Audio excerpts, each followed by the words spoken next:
ये खबर KR मंगलम university द्वारा प्रस्तुत की गई है। हेलो एवरीवन, जैसे कि आप सब लोग देख सकते हैं, मैं यहाँ पर लिम्बाड़ा गांव में गांव वालों के साथ आंदोलन पर बैठा हुआ हूँ। जब मैं परसों यहाँ पर आया था तो गांव वालों ने बताया था कि यहाँ का जो प्रिंसिपल है वो दारू पी कर आता था। तो उसके बाद हमने कहा था कि अगर प्रिंसिपल को फायर नहीं किया जाता, सस्पेंड नहीं किया जाता, तो हम सारे आंदोलन पर बैठेंगे यही इसी गाँव में। तो सबसे पहली जीत हमारी हो चुकी है, प्रिंसिपल को सस्पेंड कर दिया गया है। प्रिंसिपल को सस्पेंड कर दिया गया है, ये हमारी सबसे पहली जीत है। और ये जीत मैं डेडिकेट करता हूँ अब्दुल के पिता को। जिस अब्दुल ने कल मुझे कहा था कि भैया मेरे पिता चले गए, कोई बात नहीं, लेकिन हम स्कूल ठीक करने के लिए लड़ते रहेंगे। तो अब्दुल, मैं कहना चाहता हूँ, हम लड़ रहे हैं और हम सारे स्कूल ठीक करके रहेंगे। और अंकल जहाँ कहीं भी हो, हम अंकल से भी कहना चाहते, अंकल आप चाहते थे ये मूवमेंट आगे बढ़े, ये मूवमेंट आगे बढ़ेगी और हम लड़ते रहेंगे। और मैं गाँव वालों का भी खास धन्यवाद देना चाहता हूँ, जो आप लोग इतने आगे बढ़कर इस आंदोलन में बैठे। अगर आप लोग साथ में नहीं बैठते तो ये डिसीजन आता नहीं। ये डिसीजन हमारे वजह से नहीं आया, ये डिसीजन आपकी वजह से आया है। और हम लोगों को ऐसे ही आगे लड़ते रहना है। अभी बस प्रिंसिपल सस्पेंड हुए, लेकिन जब तक टीचर्स और अपॉइंट नहीं होते और जब तक बेंचेस आते नहीं यहाँ पर, हमें बेंचेस भी चाहिए बच्चों के लिए, तब तक हमें यहाँ बैठे, तब तक हमें ये आंदोलन करना है और हम पीछे नहीं हटेंगे।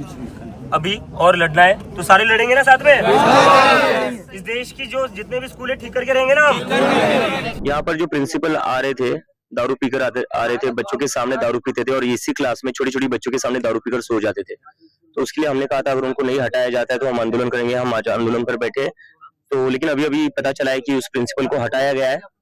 तो ये एक बहुत बड़ी जीत है इन गाँव वालों के लिए और मैं गाँव वालों का बहुत बहुत अभिनंदन करना चाहता हूँ। आप सबने झुका दिया इन लोगों को। और अभी भी आंदोलन खत्म नहीं हुआ है, क्योंकि अभी और डिमांड है, 2 और टीचर चाहिए।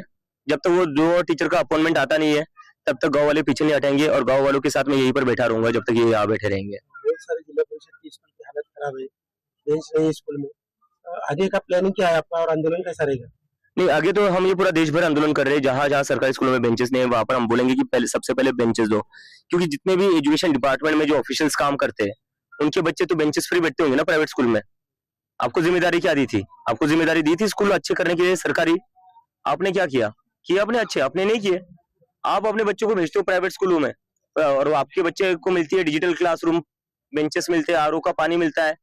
लेकिन आपके पास जिन स्कूलों की जिम्मेदारी दी थी, उन स्कूलों में ना पानी आता है, ना बेंचेस है, ना डिजिटल क्लासरूम है। तो आप अपना काम ठीक नहीं कर रहे हो, तो आपको अपना काम ठीक करना पड़ेगा। और अगर आप वो भी नहीं करोगे तो फिर तो यही करना पड़ेगा कि आपके बच्चों का एडमिशन यहाँ करवाना पड़ेगा। जब सारे एजुकेशन डिपार्टमेंट के ऑफिशियल्स के बच्चे सरकारी स्कूलों में पढ़ने चले जाएंगे, तब देखना अपने आप सारे स्कूल कैसे 2 दिनों में ठीक हो जाएंगे। क्योंकि जब इनके बच्चों की बात आएंगी ना, तब इनको समझ में आएगा कि क्या झेलना पड़ता है गांव में पढ़ने वाले बच्चों को।